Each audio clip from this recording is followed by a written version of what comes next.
Paros is a Greek island in the central Aegean Sea, one of the Cyclades island group. It lies to the west of Naxos, from which it is separated by a channel about 8 kilometers wide. It lies approximately 100 miles southeast of Paros. The municipality of Paros includes numerous uninhabited offshore islets totaling 196.308 square kilometers of land. Its nearest neighbor is the municipality of Antiparos, which lies to its southwest. Historically, Paros was known for its fine white marble, which gave rise to the term Parian, to describe marble or china of similar qualities. Today, abandoned marble quarries and mines can be found on the island, but Paros is primarily known as a popular tourist spot.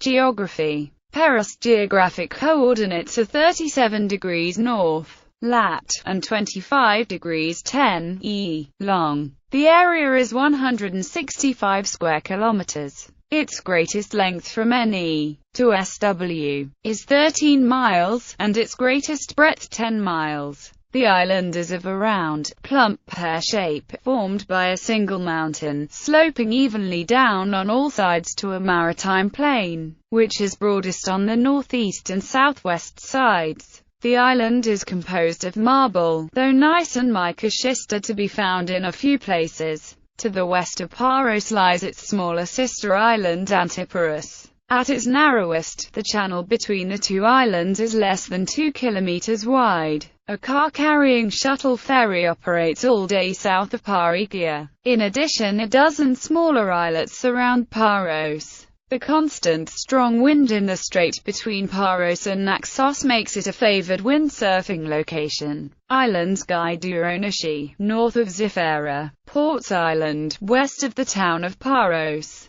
Tigani Island, southwest of Paros; Dionysi, southeast of Paros. History. Antiquity. The story that Paros of Parasia colonized the island with Arcadians is an etymological fiction of the type that abounds in Greek legend. Ancient names of the island are said to have been Platia, Demetrias, Strong Eli, Hyria, Hylusa, Manoa and Kabanish. The island later received from Athens a colony of Ionians under whom it attained a high degree of prosperity. It sent out colonies to Thessos and Perium on the Hellespont. In the former colony, which was planted in the 15th or 18th Olympiad, the poet Archilochus, a native of Paros, is said to have taken part. As late as 385 BC, the Parians, in conjunction with Dionysius of Syracuse, founded a colony on the Illyrian island of Pharos. Shortly before the Persian War, Paros seems to have been a dependency of Naxos. In the First Greco-Persian War, Paros sided with the Persians and sent a trireme to Marathon to support them. In retaliation, the capital was besieged by an Athenian fleet under Miltiades, who demanded a fine of 100 talents. But the town offered a vigorous resistance, and the Athenians were obliged to sail away after a siege of 26 days,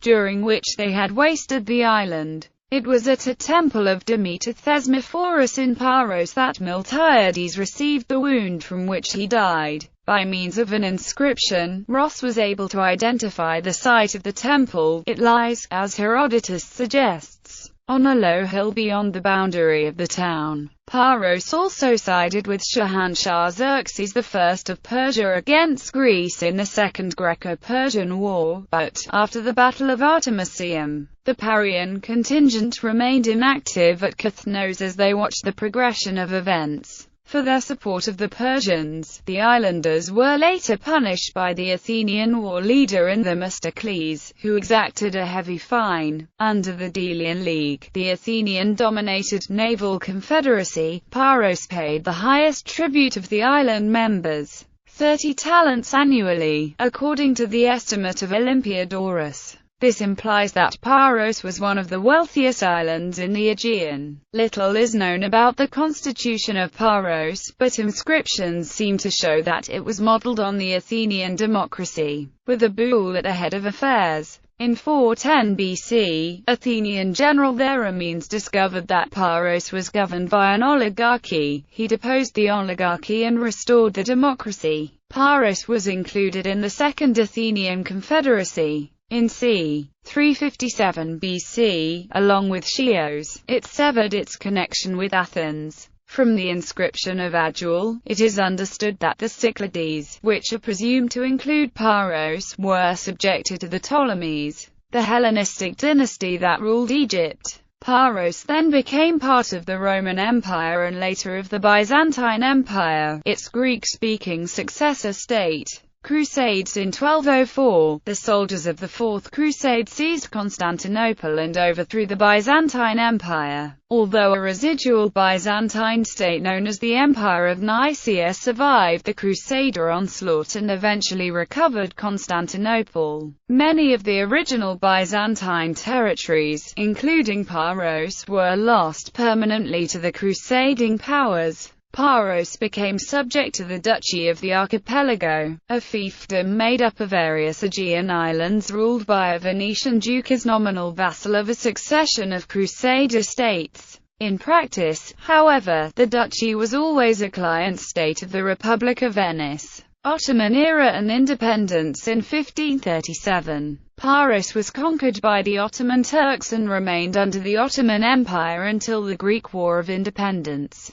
During the Russo-Turkish War in 1770–1775, Narosa Bay was the home base for the Russian archipelago squadron of Count Alexei Orlov. Under the Treaty of Constantinople, Paros became part of the newly independent Kingdom of Greece. The first time the Parians had been ruled by fellow Greeks for over 6 centuries. At this time, Paros became the home of a heroine of the nationalist movement, Manto Mavrogianus, who had both financed and fought in the War for Independence. Her house, near Ekatonte Poliani Church, is today a historical monument. On 26 September 2000, the ferry MS Express Samina collided with the port's islets off the Bay of Parikia, killing 82 of those on board. Parikia, the capital, Parikia, situated on a bay on the northwest side of the island, occupies the site of the ancient capital Paros.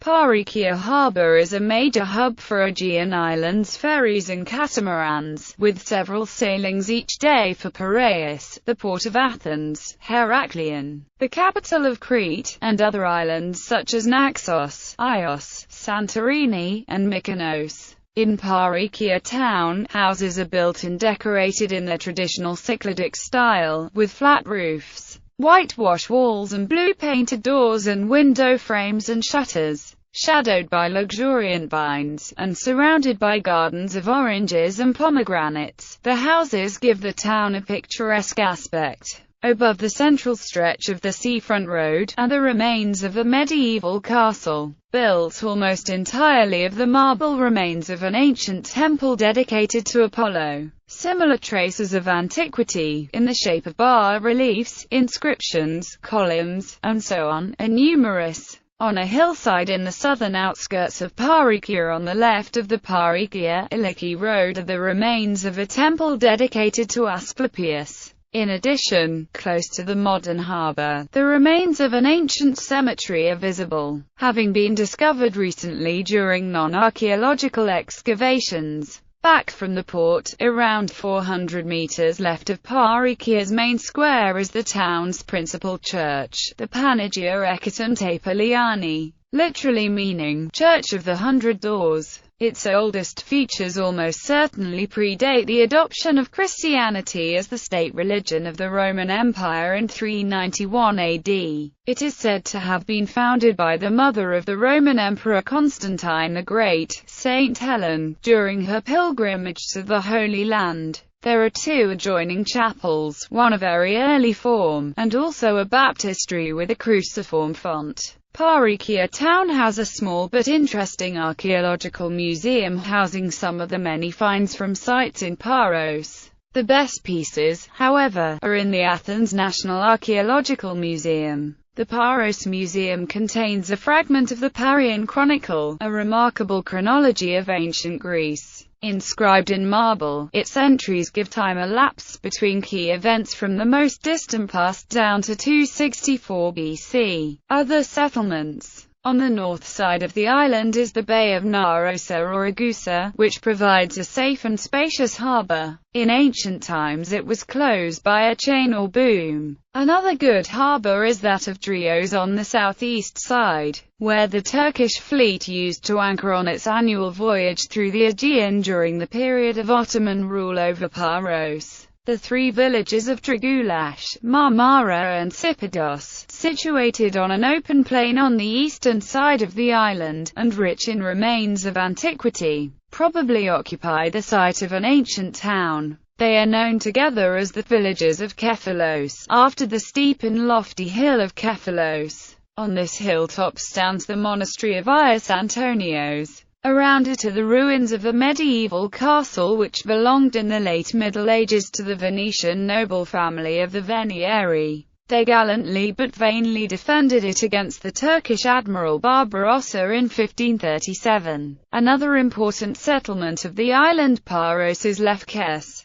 Lefkes is an inland mountain village 10 kilometers away from Parikia. It is a picturesque village with narrow streets. A visitor could walk and enjoy the carefully whitewashed houses and streets with beautiful and colorful flowers. In the late 19th century, Lefkes was the center of the municipality of Iria, which belonged to the province of Naxos until 1912. The name of the municipality Iria was one of the ancient names of Paros. Lefkes was the capital of the municipality Iria, which included the villages Angeria or Ageria, Aliki, Anaratzia, Vunia, Kamari, Campos, Langada, Maltese and Marathi. Iria became Lefkes Community following the Law Enforcement DNZ 1912 on municipalities. At that time, the village managed to achieve great economic development. In the 1970s many residents moved to Athens, Marousi and Milicia due to urbanization. However, the last few years,